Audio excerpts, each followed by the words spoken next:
일곱째 왕은 누구예요? 적그리스도입니다. 근데 무적행에서 올라오는 짐승이 누구죠? 마귀예요. 마귀는 일곱째 왕 여기에 속했지만 실질적으로는 여덟째 왕인 거예요. 그게 바로 마귀. 마귀는 지금 이 시점에 가서 무적행에서 올라오는 거예요.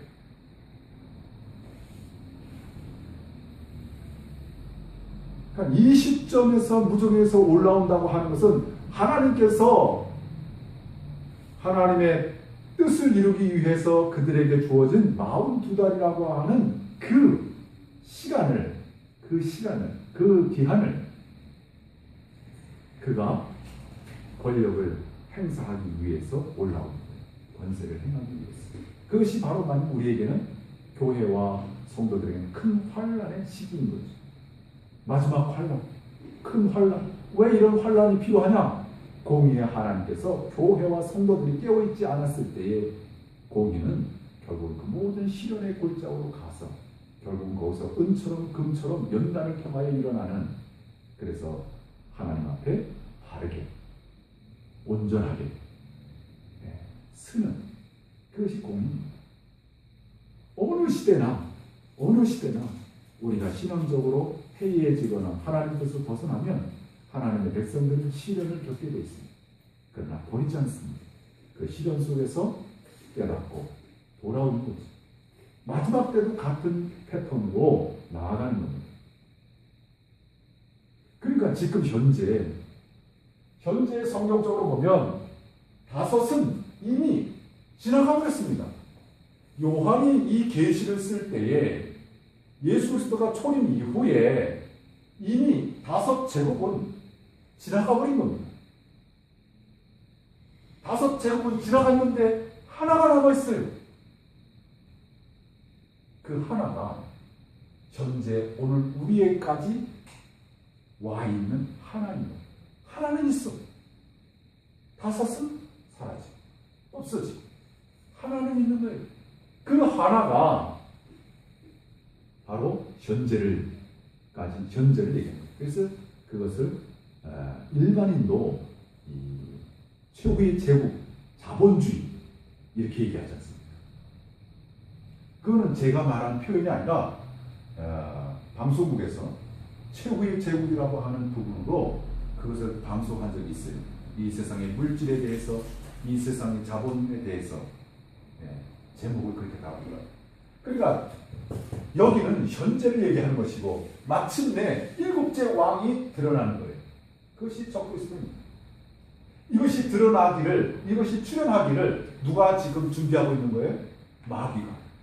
그래서 이 시기가 되면 마귀가 자기에게 있는 권세와 권한을 누구에게 부어줘요?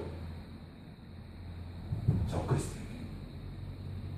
그리고 거짓 선지자는 적그리스도를 옹립하고 그를 위해서 우상을 만들게 하고, 그래서 본격적으로 큰 환란의 서막을 열게 하는 거죠.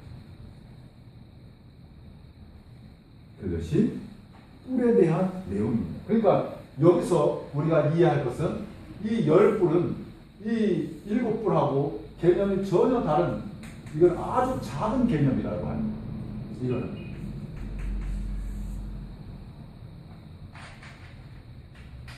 그러나 기본적으로는 뿔은 나라라고 하는 사실을 우리가 이해하면서 이렇게 파악하면 되겠습니다. 자, 그러면 13장 2절을 읽겠습니다. 자, 바다에서 한 짐승이 나옵니다. 뿔이 10입니다. 머리가 7입니다. 그 뿔에는 10왕관이 있고 그 머리들에는 신성모독하는 이름들이 있습니다. 이해가 되겠죠? 13장 2절. 자, 13장 2절 같이 했습니다. 내가 본 짐승은 표범과 비슷하고 그 발은 곰의 발과 같고 그 입은 사자의 입 같은데 용이 자기의 능력과 보좌와 큰 권세를 그에게 주었더라. 사도 요한이 본 그 짐승은 동물들 중에서 가장 날쌔고 포악하며 힘이 센 동물들을 비교하여 이 짐승이 얼마나 잔인하고 포악하며 사악한지를 드러내주고 있습니다.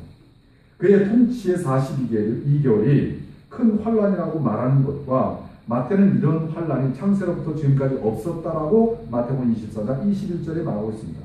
용이 가지고 있는 권세란 마귀의 힘입니다. 비록 타락하여 흉돌의 상태에 있지만 이 세상에서는 아직 영적인 능력을 잃지 않은 상태로 나타납니다. 마지막 사력을 다하여 사악한 능력을 적그리스도에게 부어줍니다. 이 사악한 능력이 42달의 권세입니다. 그것이 요한계시록 13장 5절에 있습니다. 13장 3절 같이 있습니다. 시작. 그의 머리 하나가 상하여 죽게 된 것 같더니 그 죽게 되었던 상처가 나음에 온 땅이 놀랍게 여겨 짐승을 따르고, 그의 머리는 1절에서 일곱 머리라고 했으니까 그 중에 하나가 상하였다고 하면 이는 죽을 만큼은 아니지만 온 세상을 뜨겁게 닳은 사건임에는 분명합니다. 이 사건의 근거는 요한계시록 11장에서 이스라엘에 보낸 두 선지자에게 있습니다. 아마도 그 시점에서는 이미 적그리스도가 어느 정도의 정권을 거머쥐고 있다고 봅니다. 그러나 모세의 때와 같이 두 선지자의 시기에는 감히 대적하기 어려울 것입니다. 그런데 놀랍게도 도전하다가 당하게 되는 모습이 여론을 통해서 말하자면 확산이 됩니다. 이는 대단한 꼼수와도 같습니다. 그의 시대에 대한 준비와도 같습니다. 주의 복음에 대한 이방인의 때가 닥치면 이 세상은 한바탕 시끄러워질 것입니다. 타락이라는 시기를 맞이합니다. 본절에서 적그리스도에 대한 세상의 세계의 여론의 반응이 뜨겁습니다. 요한계시록 11장 10절. 곧 공개적으로 세계의 중심에 등장하는 것입니다. 다시 말하면 이 3절은 죽게 되었던 상처가 났다라고 하는 것은 결국은 이것이 전혀 어디에서 이런 상황을 발견할 수 있겠느냐 이거예요. 두 선지자가 1260일 동안 사역하는 그 시점도 이미 적그리스도는 어느 정도 권력을 갖고 이 세상에 등장했다는 거예요. 그러나 그가 42달이라고 하는 정말 지각된 그 큰 환란으로 몰아가는 그 시기는 아니라는 거죠. 그러니까 그때까지도 이스라엘은 그리스도 안으로 돌아올 것이고, 그때까지도 깨어있는 자의 이방인들은, 깨어있는 자로서의 성도와 교회는 그때까지도 인내하면서 마지막 교회를 향한 사랑을 갖고 있고 교회를 붙들고 있을 거라. 마치 초림에 주님께서 오실 때, 초림 오실 때에 시몬처럼, 안나처럼, 스가랴처럼 마지막의 상황에서 최선을 다하는 끝까지 하나님께서 주신 사명을 부여잡고 견디고 가는 그러한 교회, 성도, 사역자, 그런 자들을 큰 환란에 보내시겠습니까? 깨어있는 자를? 아니죠. 그런 자를 주께서 뭐하는 거죠? 큰 환란에서 벗어나도록. 그것이 우리가 바라고 있는 한 비전인 거죠. 우리의 교회를 끝까지 사랑하고 우리의 교회를 끝까지 붙들고 우리가 우리 시대에 맞게끔 최선을 다해서 주님의 뜻을 감당하면 큰 환란이 있기 전에 그 교회와 성도들은 하나님께서 주의 권능과 능력의 날개를 가지고 우리를 이끌어 가실 거예요. 그것이 엘리야처럼 승천의 개념입니다. 그것이 에녹처럼 승천의 개념입니다. 어떤 사람은 그거를 휴거라고 하지요. 그런 표현을 써도 상관없습니다. 그러한 개념으로 두 사람이 있다가 한 사람은 올라가는 것처럼 그런 개념으로 10처녀가 있는데 5처녀가 주를 영접하는 것처럼 그러한 개념으로 이해하시면 됩니다. 그러니까 우리 시대는 하나님께서 주신 사명을 알고 그 사명을 끝까지 수행하는 것, 거기에서 바로 우리의 사역의 열매가 나타나는 것입니다. 자, 13장 4절. 용이 짐승에게 권세를 주므로 용에게 경배하며 짐승에게 경배하여 이르되 누가 이 짐승과 같으랴? 누가 능히 이와 더불어 싸우려 하더라. 용과 짐승이, 다시 말하면 마귀와 적그리스도가 세상의 권세와 권력의 중심에 서서 추앙을 받는 위치가 되어버립니다. 물론 표면적으로는 적그리스도가 세상의 권력의 중심에 서서 큰 환란을 몰고 갈 것입니다. 그러나 세상은 자본주의 최후에서 마음도 부와 함께 타락한 일상으로 갈 것입니다. 세상의 여론과 그들의 구호를 들어보십시오. 정말로 영적으로나 현실적으로 끔찍한 사회를 만나게 될 것입니다. 그러니까는 용이 짐승에게 권세를 주고, 그래서 용도 경배하고 짐승도 경배하는 그 시기가 바로 큰 환란의 기간이라는 거예요. 계속 그 부분으로 나아가고 있습니다. 자, 13장 5절. 또 짐승이 과장되고 신성 모독을 말하는 입을 받고 또 42달 동안 일할 권세를 받으리라. 큰 환란이란 세상이 받는 재앙들이 아니라 교회와 성도들이 희생의 제물이 되는 것입니다. 음료의 목표도 그러하고 적그리스도의 목표도 그러합니다. 음료에 대하여 그녀의 길에선 성도들의 피와 예수의 증인들의 피를 흘린 것이라고 계시록 17장 6절에 선명하게 얘기하고 있습니다. 적그리스도의 방향에도 하나님의 계명을 지키며 예수의 증거를 가진 자들과 싸우려고 하는 것입니다. 요한계시록 12장 17절. 그러나 하나님께서 정하신 기간은 42달 뿐입니다. 여기에는 공의와 심판에 대한 충분한 증거 자료들이 마련됩니다. 여기에 들어선 교회와 성도들은 42개월, 42개월을 인내와 순교로 나아가야 합니다. 주께서 그 날들을 감하지 아니하셨으면 감당할 수 있는 사람이 없습니다. 주께서 이 길에 들어서기를 원하지 않습니다. 그러나 큰 환란에 처하게 된 교회와 성도들을 위하여 감당할 능력을 베푸십니다. 이 시점으로부터 마태복음을 다시 보시기 바랍니다. 그러면 얼마나 많은 말씀이 여기에 집중되어 있는지 알게 됩니다. 마태복음 24장 22절에 그 날들을 감하지 아니하면 모든 육체가 구원을 얻지 못할 것이나 그러나 택하신 자들을 위하여 그 날들을 감하시리라. 아멘. 그러니까 택하신 자들 때문에, 교회와 성도들 때문에 42달을 정하신 거예요. 무한정으로 마귀에게, 적그리스도에게 권세를 준 게 아닙니다. 비록 밀어내서 슬기롭지 못해서 깨어있지 못해서 마지막 때에, 마지막 시대에 큰 환란으로 들어가는 교회와 성도들이 있을지라도 그들은 여전히 하나님의 백성이고 여전히 주의 피로 산 그러한 하나님의 자녀들입니다. 그러니까 하나님께서 이미 42달 정하신 것은 그것을 능히 감당할 수 있다라고 하는 기간인 거예요. 인생이 감당할 수, 마지막 때에 감당할 수 있는 유일한 기간이 42달인 거예요. 성도와 교회는 이 날을 감당할 수 있습니다. 그래서 혹시나 만에 하나 우리가 이 시대에 깨어있지 못해서 그런 환란에 들어간 어느 날 갑자기 내가 그 환란 속에 있는 것 같으면 우리가 계산을 해봐야 돼요. 이 시간도, 이 기간도, 이 시련의 기간도, 이 환란의 기간도 42달에 지나지 않다. 옛날에 우리 군대 갔다 온 그러한 생각하면 됩니다. 옛날에는 좀 길었지 않습니까? 3년이 넘었다고 하더라고요. 42달이 몇 년입니까? 3년? 6개월이죠. 그 정도면 충분히 감당할 수 있게끔 하나님께서 그 기간과 그 기간 안에 감당할 수 있는 능력과 성령의 충만과 그리고 첫째 부활자의 선명한 비전과 이때에 놀랍게도 14만 4천 명이라고 하는 마지막 순교자들이 이때에 나가는 거예요. 처음과 끝에서 유대인 크리스찬들이 어린 양과 전능하신 하나님 편에서 그 길을 가는 거예요. 마지막 채우는 거 14만 4천 명 순교. 왜? 그들은 두 선지자의 1260일의 사역 동안에 비전을 가졌거든, 믿음을 가졌거든, 그리스도를 보았거든, 그리스도의 십자가를 보았고 그들을 위해서 예비하시는 첫째 부활자의 영광을 보았고 그리스도가 재림하신다고 하는 확신을 가졌고 더 이상 두려워할 것이 무엇이 있으며 그리고 마지막 이스라엘 유대인의 후손으로서, 마지막 후손으로서, 마지막 자손으로서 하나님 앞에, 그리스도 앞에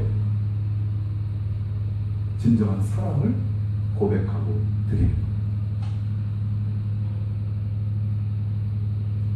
가장 큰 사랑 무엇일까요? 자기 몸을 드립니다.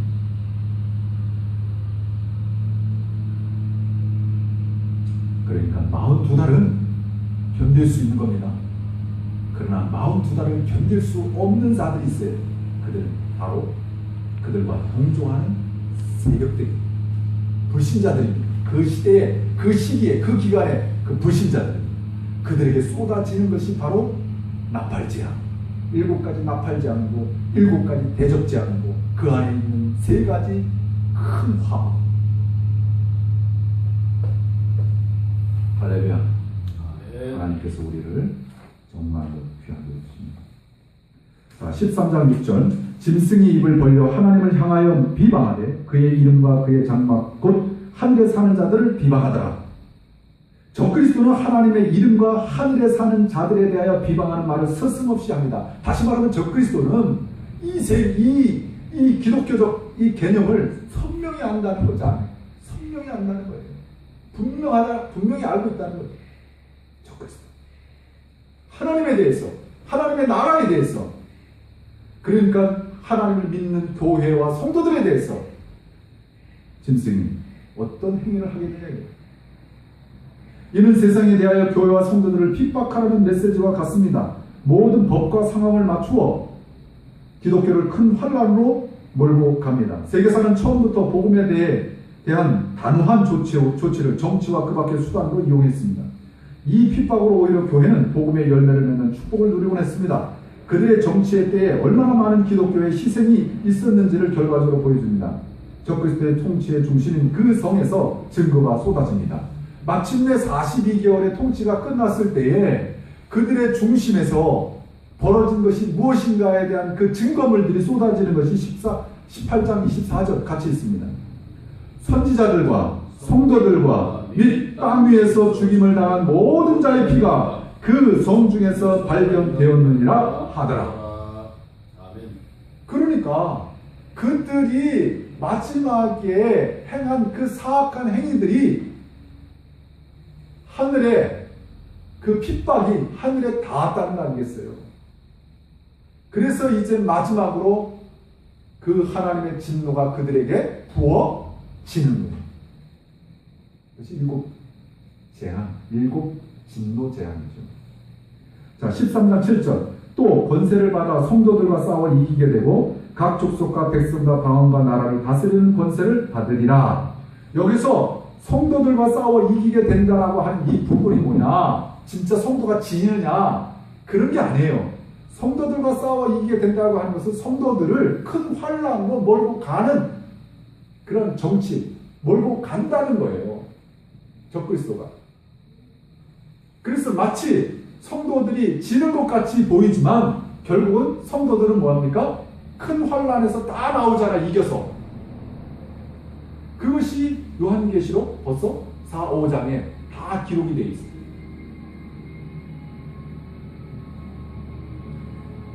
적그리스도는 42개월의 통치를 통하여 각 족속과 백성과 방언이라는 온 세상의 권력의 중심에 서고 그 정책의 최우선으로 기독교를 말살하는 정책을 쓰게 됩니다. 그래서 이 시점을 큰 환란의 시기라고 정의하는 것입니다. 그래서 이러한 일상을 만납니다. 마태복음 10장 21절, 22절이 바로 이 시점을 두고 얘기하는 것이지 우리가 일상적으로 이러한 사회를 만나지는 않습니다. 같이 읽습니다. 시작. 장차 형제가 형제를, 아버지가 자식을 죽는 데에 내주며 자식들이 부모를 대적하여 죽게 하리라. 또 너희가 내 이름으로 말미암아 모든 사람에게 미움을 받을 것이나 끝까지 견디는 자는 구원을 받으리라. 끝까지 견뎌라. 언제? 42개월이라고 하는 큰 환란에 내 사랑하는 아들, 딸들이 들어갔다면, 그래서 지는 것 같고 큰 환란과 고통을 당하는 것 같지만 그들에게도 선명하게 보여주는 비전이 뭐예요? 마지막 그 고통 속에 있는 이 성도들에게, 교회에게 보여준 비전이 뭡니까? 바로 첫째 부활자에 참여한다. 그러니까 마지막 세대의 복이 그거예요. 비록 큰 환란을 겪고 있지만 그들 모두가 승리자가 되어서 첫째 부활자에 참여한다. 이것이 아담이 첫 번째 누렸던 그의 분복처럼 마지막 세대에 우리가 아담처럼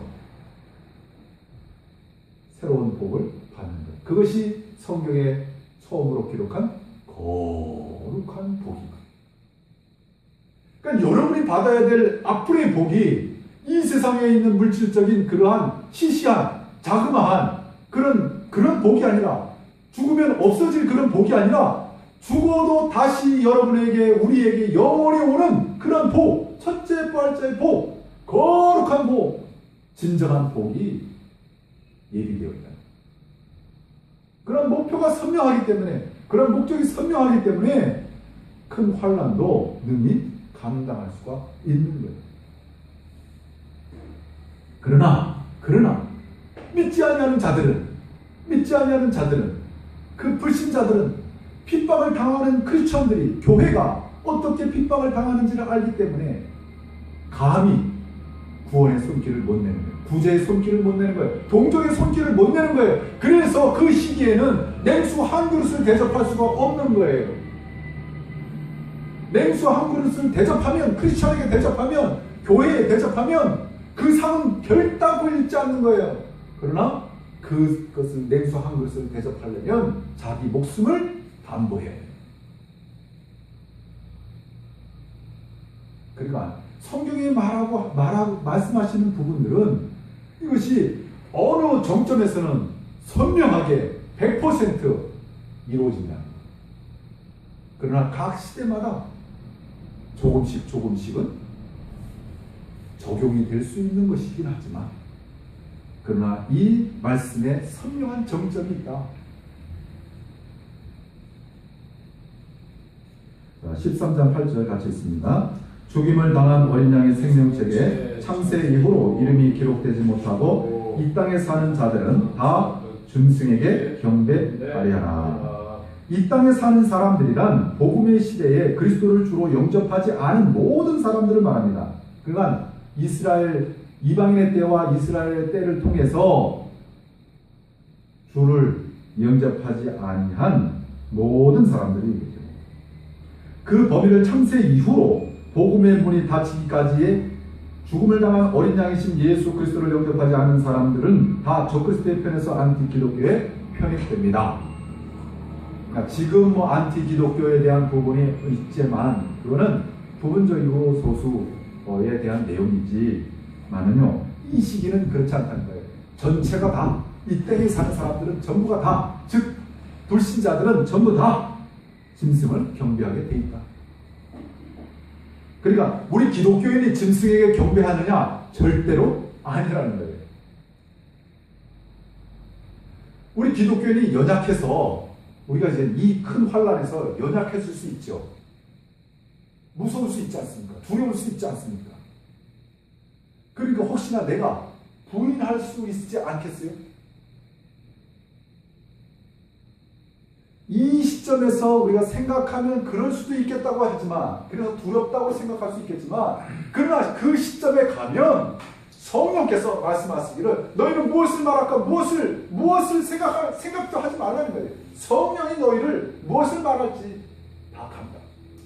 성령이 이끌어서 광야, 피난처럼 놀라운 영적인 파워가 성도들에게 주어진다. 교회에게 마지막에 주어진다는 거예요. 그러니까 지금은 혹시나 그러한 생각을 할 수 있을지 몰라도 그 시점에 가면 다 감당할 수 있는 스테반과 같은 충만함이 있을 겁니다. 할렐루야. 지금 충만하지 않아도 염려하지 않아요. 왜? 그때는 다 충만하게 돼 있어요. 그리스도인들은 성령 충만하게 돼 있어요. 그리고 성령의 그 놀라운 체험들을 다 하게 돼 있어요. 아멘. 성경에 나오는 성령의 역사들 여러분 체험해봤어요? 성령의 역사에 대한 건 체험해봤냐고? 체험하고 싶지요? 체험하고 싶잖아. 어떤 사람 체험했다는 얘기를 하잖아요. 그럼 체험하고 싶다는 그런 간절함이 있잖아요. 연구할 거 하나도 없어요. 내가 그 시대에, 그 시기에 들어가면 다 체험하게 돼 있어요. 왜? 그때는 마귀가 그 42달의 권세를 부여하면서 마귀가 사악한 기운도 모든 것을 장악하고 하지만 누가 계셔요? 근본적으로 이 세상을 주관하시는 분은 어린 양 예수 그리스도입니다. 이 기간을 주관하는 분도 어린 양 예수 그리스도입니다. 그래서 능히 다 감당합니다. 성령 충만하면 성령에 대한 모든 지금까지 나타난 현상들, 체험들을 다 하게 될 것입니다. 여러분이 여기서 갑자기 피난처인 저 사하라 사막에 있을 수도 있어요. 아니, 성령을 이끌어 가면 되는 거죠. 그러니까 어떠한 그 뭐냐면 정신적인 이탈, 그것을 얘기하는 게 아니에요. 하여간 우리가 감당하지 못하는, 생각하지 못하는 성령의 충만함, 주의 능력이 거기에도 교회와 마지막 교회와 마지막 성도들에게 임할 것을 선명하게 믿습니다. 자, 그러면 13장 8절 같이 읽습니다. 시작. 죽음을 당한 어린 양의 생명책에 창세 이후 이름이 기록되지 못하고 이 땅에 사는 자들은 다 그 짐승에게 경배를 했죠. 13장 9절. 누구든지 귀가 있거든 들을지어다. 이런 선명한 세계사를, 이런 선명한 그런 기간까지도 얘기하는데 어떻게 이걸 안 들을 수가 있겠습니까? 어떻게 이런 교회가 이런 걸 모르면 어떻게 앞으로의 미래를 얘기할 수 있으며 미래에 가는 우리의 하루하루 1년 1년을 어떻게 우리가 감당할 수 있겠어요? 누구든지 귀가 있거든 들을지어다. 우리는 무엇을 들어야 합니까? 우리의 귀가 어디로 열려 있어야 합니까? 마지막 세대는 그 안에 우리의 꿈과 이상이 담겨 있습니다. 우리의 시대의 교회의 동력이 식어갈 때에 우리는 다시 말씀에 집중해야 합니다. 선지자들의 한결같은 연구와 방향이 그분과 그 날에 있습니다. 그 날과 그분에 대한 연구가 우리의 방향이며 사도 요한이 말하는 생명의 말씀입니다. 아직도 우리는 우리 어느 시대에 있으며 어디로 가는지 분별하기가 어렵습니까? 귀를 기울여 계시적 말씀이 주는 뜻을 살피기를 바랍니다. 그 안에 정답이 있습니다. 그것이 우리가 이 요한계시록을 처음 할 때에 베드로전서 1장 10절과 11절을 얘기하고 있지 않습니까? 옛날에 선지자들도 동일하고 오늘의 우리도 동일한 겁니다. 그리스도가 언제 오시죠? 이것은 우리가 성경을 통해서 살펴야 될 연구, 주제, 말씀인 거예요. 그리스도가 오시는 것에 대해서 얘기를 하지 않으면 이것은 그 시대에 사명자로서의 태도가 아닌 거예요. 사명자로서 생명의 양식을 갖고 있는 자가 아닌 거예요. 생명의 양식은 뭐냐? 자기 시대에 그리스도를 얘기해 줘야 되는 거예요. 그리스도가 어떠하다고 하는 걸 얘기해 줘야 돼요. 언제 오신 거에 대한 얘기를 해줘야 돼요. 그리스도에 대해서 얘기해 주는 거예요. 그분에 대해서 얘기하고, 그분의 때에 대해서 얘기하고, 그분의 고난에 대해서 얘기하고, 그분의 영광에 대해서 얘기하고, 그분의 초림에 대해서 얘기하고, 그분의 재림에 대해서 얘기하고, 그분을 통해서 첫째 부활자가 되어지는 마지막 세대의 성도들과 교회와 앞서 순교한 많은 크리스찬들과 얘기를 해줘야 되는 거예요. 그러니까 지금 시기가 말씀에 다시 한번 집중할 수 있는 굉장히 중요한 시기라고 하는 사실을 우리가 알아야 됩니다. 베드로전서 1장 10절 11절 같이 있습니다. 이 구원에 대하여는 너희에게 임할 은혜를 예언하던 선지자들이 연구하고 부지런히 살펴서 자기 속에 계신 그리스도의 영이 그 받으실 고난과 후에 받으실 영광을 미리 증언하여 누구를 또는 어떠한 때를 지시하시는지를 상고하더라. 여러분이 연구하고, 여러분이 묵상하고, 여러분이 설교하고, 여러분이 가르치고, 여러분이 해야 될 아주 선명한 주제가 있어요. 바로 그리스도입니다. 그리스도가 무엇인지, 그리스도의 때, 그분의 오시는 시기에 대한 절차, 내용, 모든 것을 우리가 부지런히 성경을 살펴서 얘기를 해줘야 되는 거예요. 그게 생명의 말씀인 거예요.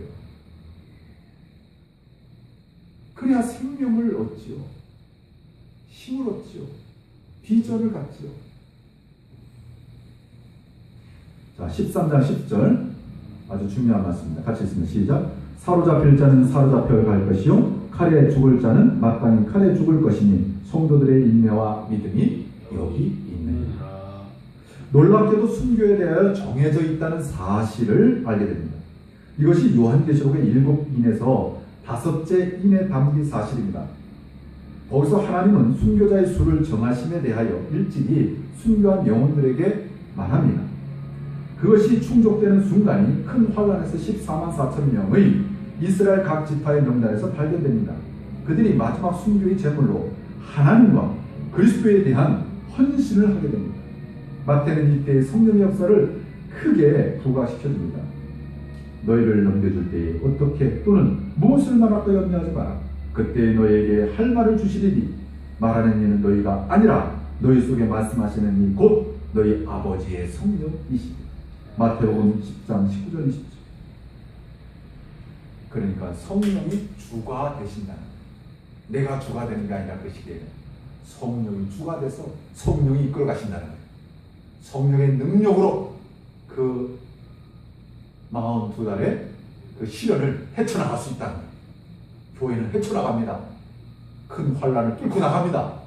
그래서 첫째 부활자 영광에 참여합니다. 그리스도의 나라에 참여합니다. 그런데 우리 주께서 하신 말씀을 여러분 기억하십니까? 여기에 큰 환란에 여러분이 들어가지 마세요.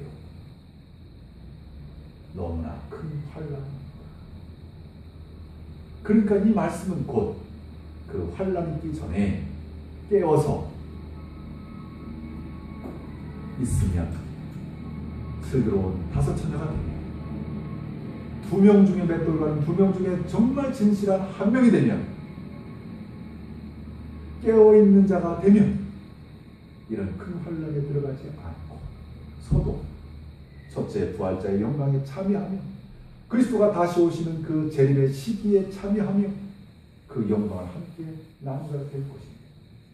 여러분이 주의 선지자들을 통해서 주의 종들을 통해서 깨어있으라고 했는데 깨어있지 아니하고 미련한 5처녀가 되어버리고 깨어있지 아니하고 무기력하게 사는 그런 맷돌가는 한 사람처럼 되면 이 큰 환란에 들어갈 수밖에 없습니다. 이스라엘이 하나님을 떠났을 때에 바벨론의 포로가 되듯이 여러분 이러한 시련도 가지 마세요. 가지 않고 깨어있는 자가 좋은 거지.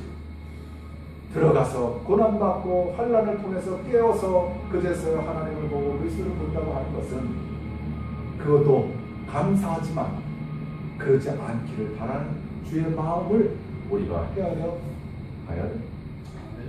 그러니까 이 시대는 실상 사람이 교회를 통해서 부흥한다고 하는 그러한 개념은 사람이 많이 몰려오고 모든 것이 풍성하고 이런 데에 두는 것이 아니라 진실하게 생명의 말씀을 증거하는